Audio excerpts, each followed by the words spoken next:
Hello students, welcome back to Maheshwari Pathshala. अब हम पढ़ रहे हैं एक्सरसाइज का क्वेश्चन नंबर 18। कौन सा पढ़ रहे हैं बेटे? Question number 18 TS Grewal.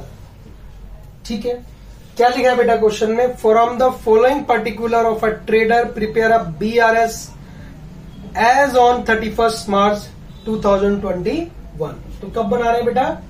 31 March 2021। ठीक है, ये इंपॉर्टेंट है बेटा लिखना डेट। ठीक है, क्योंकि विद इन अ डेट इसी के पहले की हमने सारी ट्रांजैक्शन लेनी है। चलें, क्या लिखा है बेटा हमारे पास? Bank overdraft as per cash book ₹52,000। हाँ जी, बैंक ओवरड्राफ्ट दे रखा है, यानी ओवरड्राफ्ट बैलेंस है हमारे पास। तो ये क्या है हमारे लिए? अनफेवरेबल बैलेंस, यानी ये वाला जो बैलेंस है मेरे पास क्या है? अनफेवरेबल यानी माइनस का है। और कितना अमाउंट है? अमाउंट लिख दे रहे हैं हम 52,100। तो यहां लिखेंगे ओवरड्राफ्ट बैलेंस एज पर, क्या लिखेंगे? Overdraft balance as per cash book. Overdraft balance as per क्या है बेटा? Cash book. अगर मैं इसे क्रेडिट बैलेंस कह दूं तो क्या कोई दिक्कत है? कोई नहीं। समझ पा रहे बात को? हाँ। ऐसे भी लिख सकते हैं। क्या लिख सकते हैं? Credit balance as per cash book. समझ आती बात? During the month, the total amount of checks for ₹94,400 were deposited into the bank, but of these, one check for ₹11,160 has been entered into the passbook on 5th April. हमने जो check क्या किए, issue किए बेटा? नहीं, deposit किए हैं। Check क्या किए हमने? डिपॉजिट किए। कितने के? 94,400 के। ठीक है, उसमें से ये कहता है कि वो कितने बेटा? 11,160 के जो है चेक हैं वो क्या हुए हैं? डिपॉजिट। कब क्रेडिट हुए हैं? 5th अप्रैल को। 5th अप्रैल को। ध्यान से दोबारा मैं आप लोग के लिए पढ़ रहा हूं, दोबारा पढ़ो एक बार, आप पढ़ के बताओ। During the month of the total amount of checks for ₹94,400 Right. were deposited into the bank. हाँ जी। But of these, one check for ₹11,160 has been entered into the passbook on 5th April. 5th अप्रैल। यानी जो passbook में जो credit हुआ वो कब हुआ है? 5th अप्रैल को। 5th अप्रैल को। बेटा आराम आराम से चलते हैं, ठीक है? 5th अप्रैल को। और ये कब बना रहे हैं हम? 31 मार्च। यानी बाकी के चेक तो क्या हुए होंगे? क्रेडिट हो गए होंगे। यानी बचा सिर्फ कौन सा? वन ऑफ दी चेक, यानी 11,160 का कोई जो चेक है वो क्या हुआ? वो क्या हुआ है? कब क्रेडिट हुआ है? 5th अप्रैल। 5th अप्रैल को। और कब बना रहे हैं स्टेटमेंट BRS? कब बना रहे हैं हम? 31 मार्च। 31 मार्च। ठीक है, फिर आ जाओ अपनी उस पे। ये रहा क्या? पासबुक। और ये है कैश बुक। हमने क्या किया? देखें, चेक डिपॉजिट कराया तो कैश बुक क्या हो गया? बढ़ गया। कितने से? 94,400, राइट? अब लेकिन मेरे पास 31 मार्च तक ये इतना ही बढ़ा। अगर वो माइनस करें, क्योंकि अगर एक चेक और आ जाता तो इसे और भी बराबर कर लेते, लेकिन बट क्या हुआ है? वो सिर्फ इतना है। तो डिफरेंस अभी कितना है? 11,160 रुपए का डिफरेंस क्या है? कैश बुक मेरा ज्यादा है। नहीं समझ में आई बेटा बात? तो कैश बुक अगर मेरा ज्यादा है तो एज पर क्या चल रहे हैं पीछे? Cash book. तो क्या करेंगे? कैश बुक कम कर लेंगे। ठीक है, चलिए, थैंक यू। क्या थी बेटा? Check deposited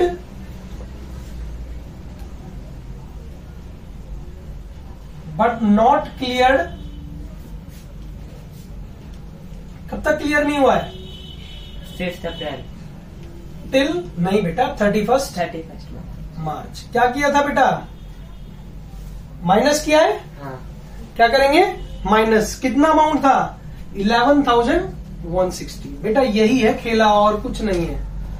11,160। बोलो हाँ। नेक्स्ट ट्रांजेक्शन पढ़ो, इंपॉर्टेंट ट्रांजेक्शन है ये। यही पेपर में ऐसी बहुत बड़ी बड़ी ट्रांजेक्शन करके दे देगा और क्या करो, उलझ जाओगे। नेक्स्ट पढ़ो।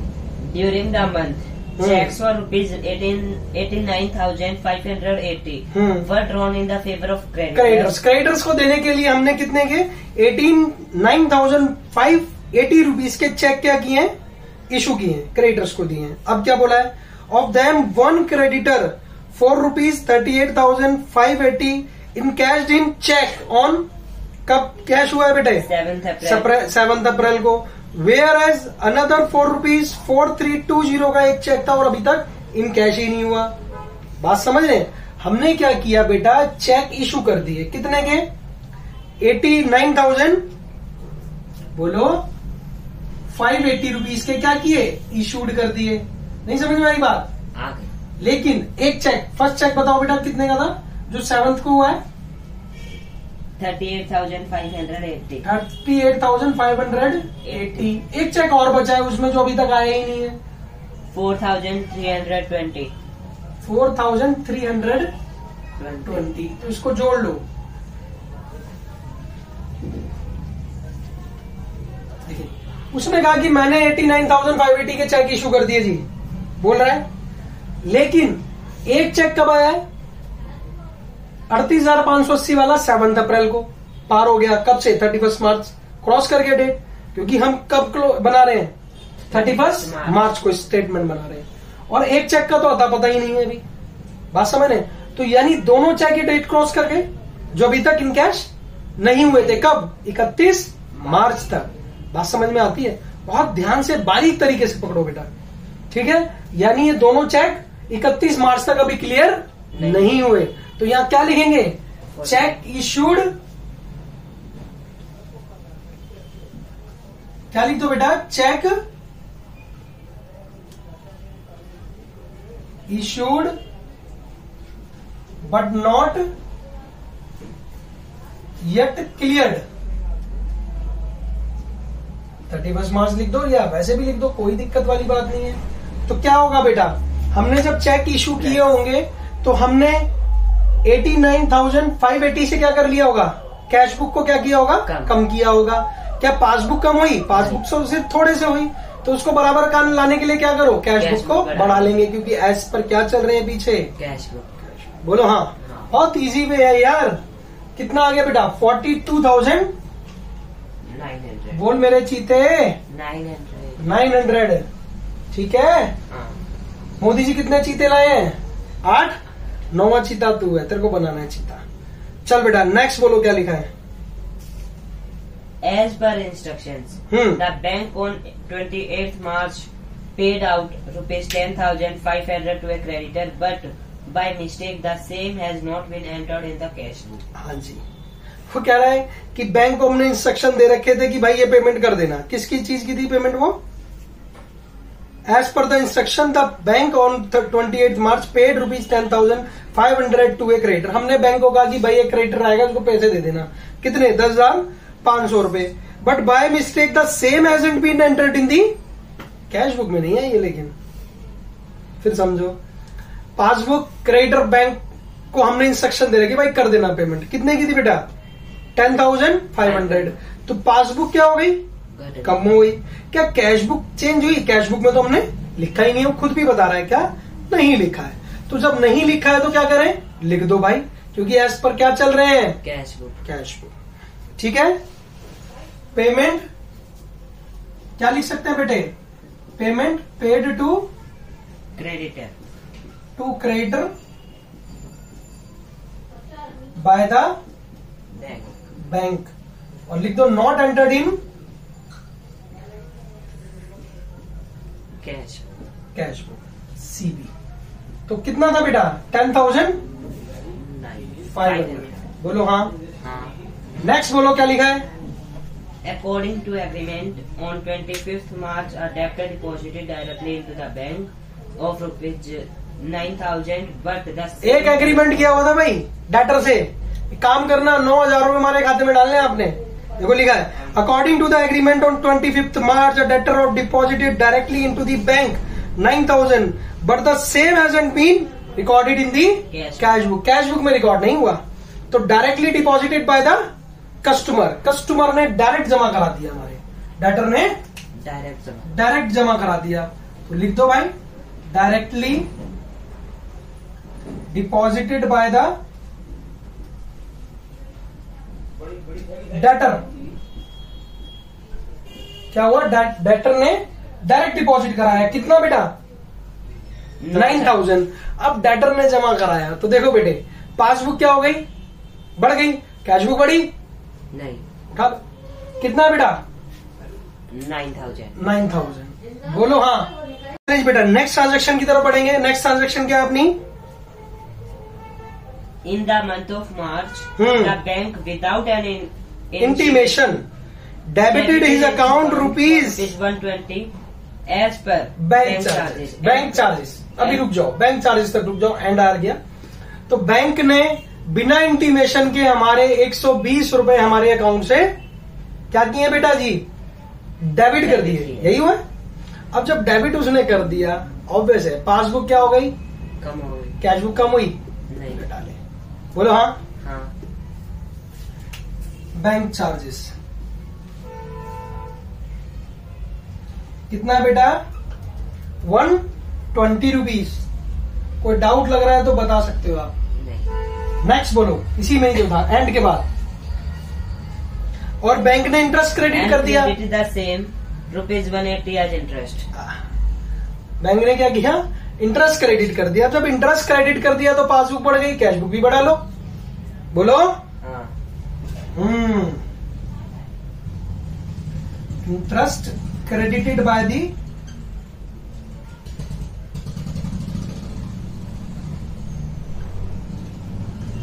कितना कितना इंटरेस्ट था बेटा 180 रुपीज, बोलो हाँ। हाँ, समझ आती है बात, नहीं। चले बेटा नेक्स्ट ट्रांजैक्शन की ओर बढ़ेंगे। क्या है नेक्स्ट ट्रांजैक्शन हमारी, cash deposit of ₹5,780 bank was recorded as 5,780।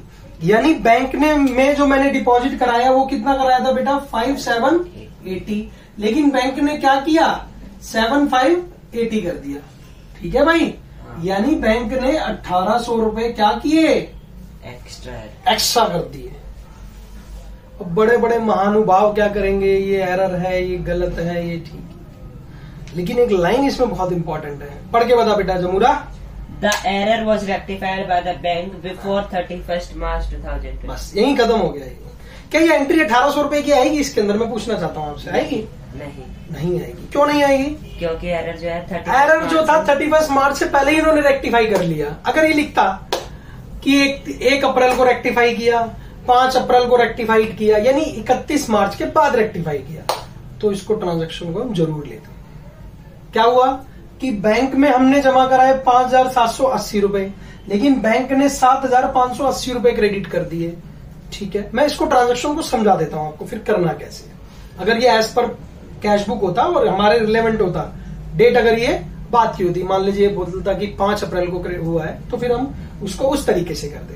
ठीक है, तो बेटा 1,800 रुपए क्या हुआ हमारा, क्या हुआ पासबुक में ज्यादा लिख गए, क्या कैशबुक में लिखे नहीं, तो कैशबुक को भी बढ़ाना पड़ता, लेकिन ये ट्रांजैक्शन आएगी ही नहीं। क्यों? क्योंकि भाई जो रेक्टिफाई था, उन्होंने जो गलती हुई थी उसको कभी सुधार लिया 31 मार्च को, भूल जाओ। ऐसी ट्रांजैक्शन एग्जाम में आती है आपके पास, कह देगा करो, लेकिन आपने ध्यान रखना है, फोकस अगर आपका होगा क्वेश्चन के ऊपर, जब पता चलेगा ये ट्रांजैक्शन तो आनी थी। ठीक है, चले बेटा, तो इस ट्रांजैक्शन को हम छोड़ देते हैं।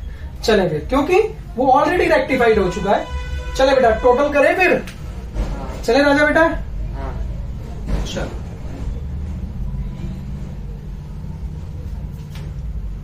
बेटा, मैथ तो तेरा बहुत अच्छा है, करके बताएगा क्या टोटल आज? देख 52 और 11 कितने होगा, देखो ये साइड ज्यादा है, सबको दोनों को जोड़ो, साइड कम ज्यादा से मतलब नहीं है, ये जस्ट हमने ऐड करना है। 52 और 11 63, 63 और 10 73, 73 और 100 73,100, बोलो 73,120 और 73,620 और ये 73,720, 73,880, 73,880, यानी माइनस वाला जो इधर की साइड है मेरी आ रही है 73,880, इसे जोड़ लो। 42 कितना है बेटा 880, ओके कोई बात। ठीक है, 42 और 9 कितना हो गया बेटा बोलो 51,900। 51,900। एक और जोड़ दिया तो क्या हो गया 52,080 रुपीज। कितना हो गया 52,080 रुपीज। लो जी, 0 में से 0, 8 में से 8 गया 0, 8 का 8 आ गया, 3 में से 2 गया बच्चा 1 और 7 में से 5 गए बच्चे 2। बोलो हाँ। हाँ ठीक है, ये प्लस साइड का टोटल है और ये माइनस वाला। अब देखें यहां लिखेंगे कितना, बोथ साइड लिखेंगे बेटा 73,880 और ये लिखेंगे 73,880। ठीक है, अब देखें ये साइड मेरे पास ज्यादा थी तो यहां आएगा कितना आएगा 21,800। बोलो हाँ। तो देखें अब ये क्या आ रहा है, ये भी क्या आ रहा है overdraft balance as per passbook. क्या आ रहा है overdraft balance as per passbook. अगर ये यहां ये जाता, मतलब ये टोटल साइड ज्यादा होती और ये यहां जाता तो क्या हो जाता बैलेंस एज पर पासबुक। बात समझ रहे हैं बेटे? तो क्या लिखेंगे overdraft balance as per passbook.